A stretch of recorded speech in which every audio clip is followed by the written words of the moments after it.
வணக்கம், welcome to cook with Malathi. நம்ம இன்னைக்கு சோலை பட்டூரா பண்ண போகிறோங்க. அதுக்கு பார்த்தீங்கன்னா இந்த ஒயிட் கலர் சோலை இது வந்து நைட் நம்ம வந்து தேவையான அளவு நீங்கள் எடுத்து நைட்டே ஊற வச்சுக்கணும். ஈவினிங் பண்ணுறீங்கன்னா காலையில் ஊற வச்சிடலாம். நான் நைட்டு ஊற வச்சுருக்கேங்க. இப்போ வந்து நம்ம இதை வந்து குக்கரில் போட்டுடலாம்.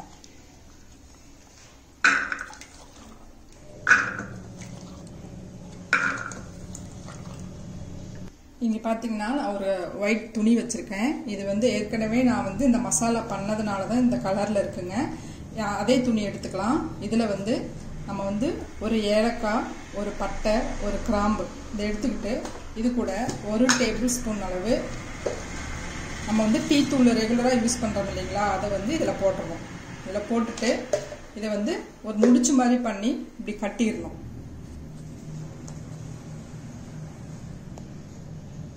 இதை கட்டிட்டு இதுக்குள்ள போட போறேங்க.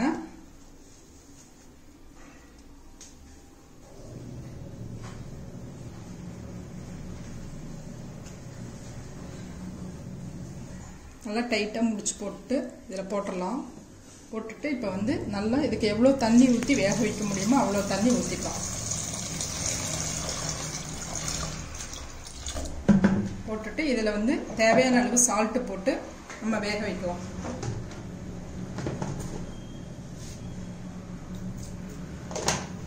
இதில் வந்து பிரியாணி லீஃப் வந்து 2 போட்டுக்கலாங்க. போட்டுட்டு நீங்கள் வந்து உங்கள் குக்கரில் எத்தனை விசில் விட்டாக்க நல்லா வேகும், நல்லா வேகிற அளவுக்கு நீங்கள் வேக வச்சு எடுத்துக்கலாம்.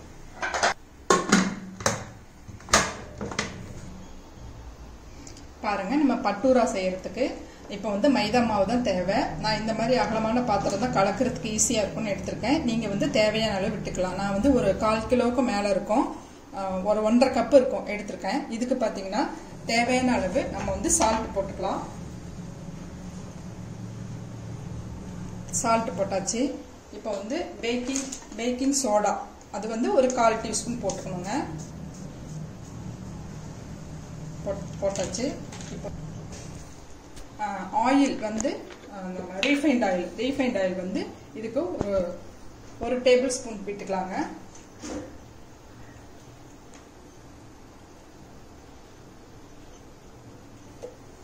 அப்புறம் பார்த்தீங்கன்னா சுகர் வந்து ஒரு டீஸ்பூன் அளவு போடணும்.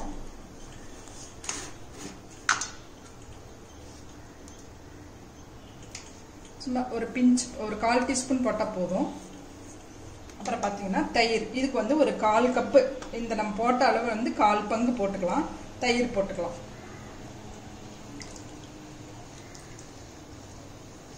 போட்டு இதை வந்து ஃபர்ஸ்ட் நல்லா மிக்ஸ் பண்ணி விட்டுருவாங்க.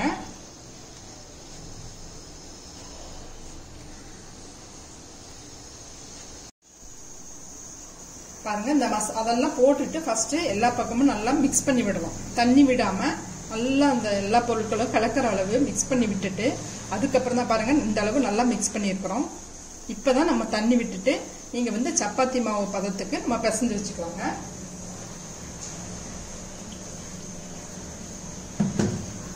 பிசைஞ்சிட்டு ஒரு 1/2 மணி நேரம் அப்படியே வச்சிடலாம். அதுக்கப்புறம் செய்யலாங்க. பாருங்க, நம்ம மாவு இந்த அளவு நம்ம வந்து சப்பாத்தி மாவை விட கொஞ்சம் லூஸா இருக்கணும். ஆனா இந்த அளவு நம்ம பிசைஞ்சு வச்சிருக்கோம். பாத்தீங்களா, தண்ணி விட்டு நல்லா இந்த அளவு பிசைஞ்சு வச்சிருக்கோம். இதை வந்து நம்ம மேலே கொஞ்சம் ஆயில் தடவிட்டு நல்லா க்ளோஸ் பண்ணி ட்ரை ஆகாத அளவு நீங்க 1/2 மணி நேரம் நல்லா ஊற வச்சிடலாங்க. பாருங்க, இந்த மாதிரி நம்ம பண்ணிட்டு ஒரு 1/2 மணி நேரம் க்ளோஸ் பண்ணி நம்ம ஊற வச்சிடலாம். பாருங்க, இதுக்கு வந்து ஃபர்ஸ்ட் மசாலா அரைக்க போறோம். இதுக்கு என்னென்ன வேணும்னா நான் எடுத்திருக்க அந்த மசாலா தேவையான அளவுக்கு ஒரு சின்ன பீஸ் இஞ்சி நம்ம மிக்சியில போட்டுக்கலாம்.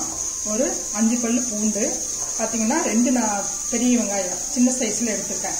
அப்புறம் ஒரு 3 தக்காளி வந்து தனியாக அரைச்சிக்கணும். இந்த 3 பொருட்களையும் தனியாக அரைச்சிக்கணும். இப்போ வந்து இதை வந்து அரைச்சிட்டு வந்துடலாம். இது போட்டுட்டு நம்ம அரைக்கலாம். இதில் ஒரு பச்சை மிளகாய் ஒன்று போட்டுக்கலாம்.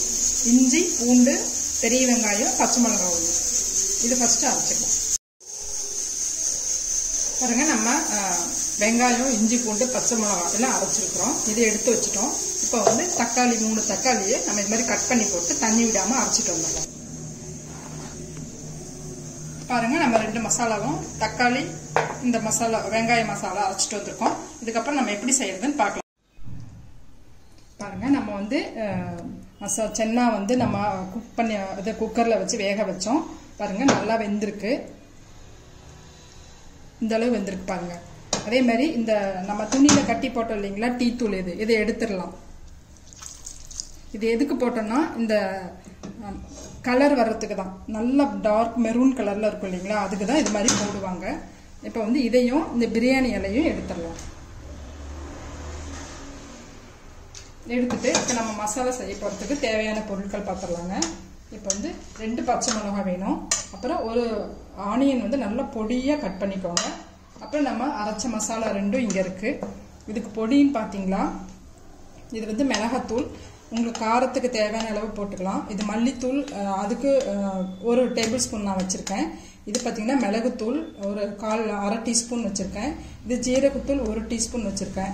இது வந்து பார்த்தீங்கன்னா உலர்ந்த அந்த வெந்தயக்கீரை பொடி இது வந்து ஒரு அரை டீஸ்பூன். மஞ்சத்தூள் தேவையான அளவு, ஒரு பட்டை, ஒரு கிராம்பு, ஏலக்காய் இதெல்லாம் வச்சுருக்கேன். இதுக்கு பார்த்தீங்கன்னா நமக்கு வந்து இல்லாத பொடி என்னன்னா இந்த ட்ரை மேங்கோ பவுடர்னு சொல்லுவாங்க. மாதுளம்பழத்தோட ட்ரை பவுடர் அது 2ம் யூஸ் பண்ணுவாங்க. அது நம்மக்கிட்ட இல்லைங்க. ஆனாலும் அது இல்லாமல் நல்லா நம்ம இந்த மசாலாவில் நல்லா அதே மாதிரி மசாலா நம்மளால தயார் பண்ண முடியும். அதனால அது 2 இல்லை. ஆனால் இதை வச்சு நம்ம செய்யலாங்க. இப்போ எப்படி செய்யறதுன்னு பார்க்கலாம். பாருங்க ஆயில் கொஞ்சம் நல்லா நிறைய விட்டுக்கோங்க. ஏன்னா இது வந்து நல்லா ஆயில் நிறைய விட்டாதான் கொஞ்சம் அதிகமாக விட்டாதான் நல்லா இருக்கும். இப்போ ஜீரகம் போட்டுக்கலாம். ஜீரகம் வெடிச்சோடனே இந்த பட்டை, கிராம்பு, ஏலக்காய் இது போட்டுக்கலாங்க. இது போட்ட உடனே வெங்காயம் போட்டுடலாம்.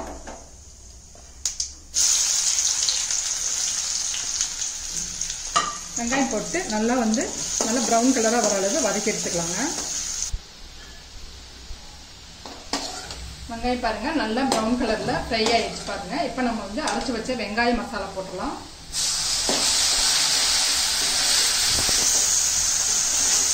இது நல்லா பச்சை வாசனை போகிற அளவு வதக்கிடலாங்க.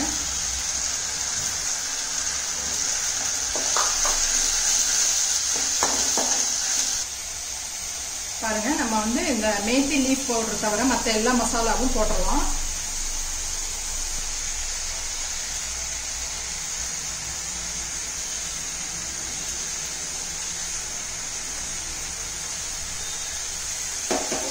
போட்டுட்டு நல்லா மிக்ஸ் பண்ணி விடலாங்க. பச்சை வாசனை போகிற அளவு நல்லா வதக்கிடலாம்.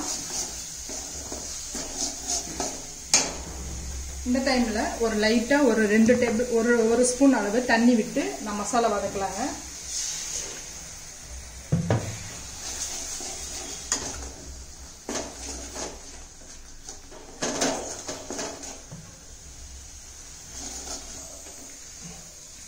பாருங்க நல்ல இந்த மசாலா மட்டும் நல்லா வதக்கணுங்க. இந்த எண்ணெய் வந்து வெளியில வர அளவுக்கு நல்லா வதக்கணும். பாருங்க நல்லா வதக்கி இருக்கோம். இப்போ கொஞ்சம் இதுக்கு தேவையான அளவு சால்ட் போட்டுடலாம்.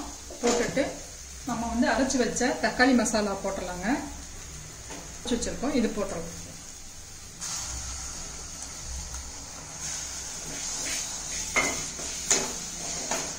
போட்டுட்டு இந்த தக்காளி பச்சை வாசனை போற அளவு நல்லா இது மாதிரி அப்படியே வதக்கிடுவாங்க. மேத்திரி போட்டிருக்கோங்க. இப்போ வந்து இந்த வேக வச்ச மசாலா போட்டுடலாம். இது சென்னா போட்டுடலாம். இந்த தண்ணி பாருங்க எப்படி நல்லா ப்ரௌன் கலர்ல இருக்கு.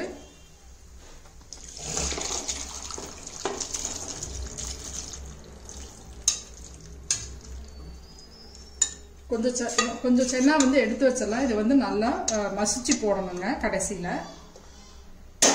நல்லா மசாலா நம்ம நல்லா ஆயில் வெளியில வர அளவுக்கு வதக்கிட்டு அந்த மேத்தி பவுடர் வந்து இதுல போட்டிருக்கோம்.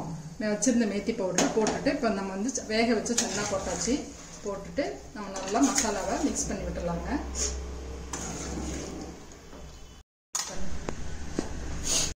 பாருங்க நம்ம கொஞ்சம் எடுத்து வச்ச சென்னாவை இந்த மாதிரி நல்லா கிரைண்ட் பண்ணியிருக்கிறோம். இதை இப்போ ஆட் பண்ணிடலாம்.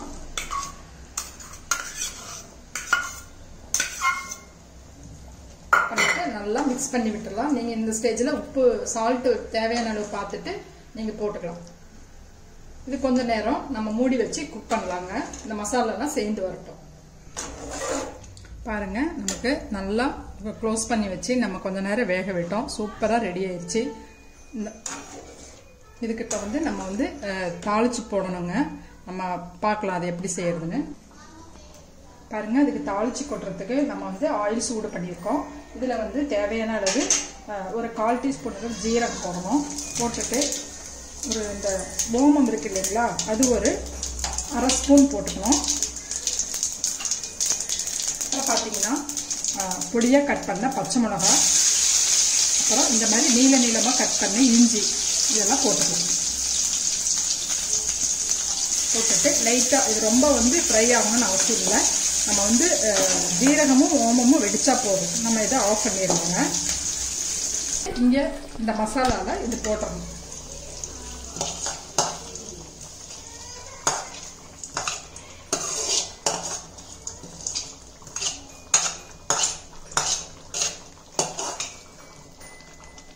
அவ்வளோதாங்க, நமக்கு சூப்பரான சோலை பட்டூடா மசாலா ரெடி ஆயிடுச்சு. டேஸ்ட் வந்து ரொம்ப சூப்பராக நல்லா கரெக்டாக வந்திருக்குதுங்க. அதே மாதிரி இப்போ அடுப்பு ஆஃப் பண்ணிடலாம். பாருங்கள் மாவு எவ்வளோ சாஃப்டாக இருக்குது. இப்போ வந்து நம்ம வந்து இது கொஞ்சம் தேவையான கொஞ்சம் பெரிய உருண்டையாகவே எடுத்துக்கணுங்க. இப்படி தேவையான அளவு எடுத்துக்கலாம். எடுத்துட்டு கொஞ்சம் மாவு தொட்டுட்டு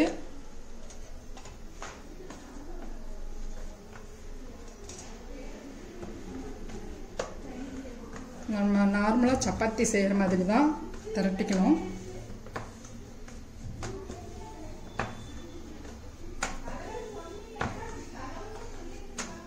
ஆனால் கொஞ்சம் திக்காக இருக்கணும். ஒரு 1/2 இன்ச் அளவு.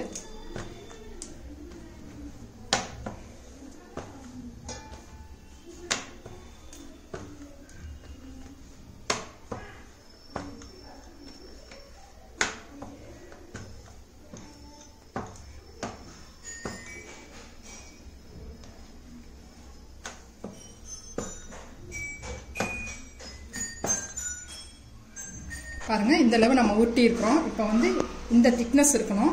இதை வந்து லைட்டாக இப்படி வச்சு கொஞ்சம் இப்படி ஓவல் ஷேப்பில் இழுத்து விடணும். இது பார்த்தீங்கன்னா வெளியில் இந்த மாதிரி நீளமாக தானே இருக்கும். அதுக்கு தான் இப்படி தான் பண்ணுவாங்க. இது பண்ணிவிட்டு நம்ம வந்து ஆயிலில் போட்டு ஃப்ரை பண்ணலாம். ஆயில் வந்து நல்லா பூரி பொரிக்கிற அளவு சூடாக இருக்கணும்.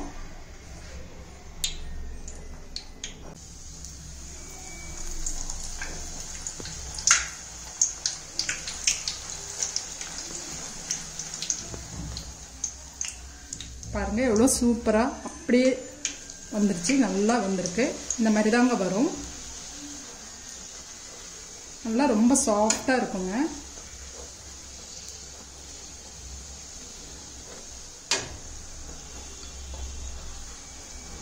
நல்லா ஃப்ரை பண்ணி நம்ம எடுத்துடலாம்.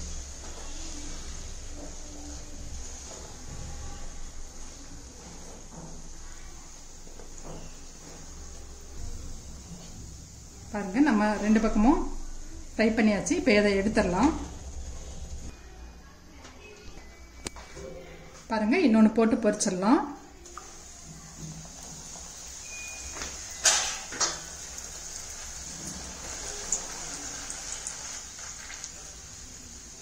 பாருங்க எவ்வளோ சூப்பராக திரும்ப அதே மாதிரி வந்துருச்சு. நம்ம அது வந்து ஒரு பக்கம் வந்ததுக்கப்புறம் திருப்பி போடலாம்.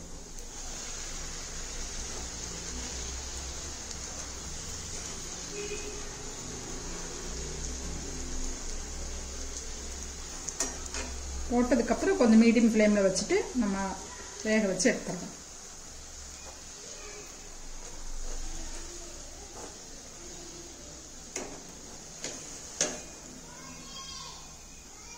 இதே மாதிரி நம்ம தேவையான அளவு எல்லாமே போட்டு எடுத்துடலாங்க. பாருங்கள் நம்ம சோலை பட்டூரா ரெடி பண்ணிட்டோம். ரொம்ப சூப்பராக வந்திருக்குங்க. நீங்கள் கண்டிப்பாக இந்த ரெசிபியை வந்து வீட்டில் செஞ்சு கொடுத்தீங்கன்னா எல்லோரும் நல்லா சந்தோஷப்படுவாங்க. அவ்வளோ நல்லா வந்திருக்கு. அதனால் இந்த ரெசிபி நான் ட்ரை பண்ணி பாருங்கள். அப்படியே ஒரிஜினல் அப்படியே வருங்க.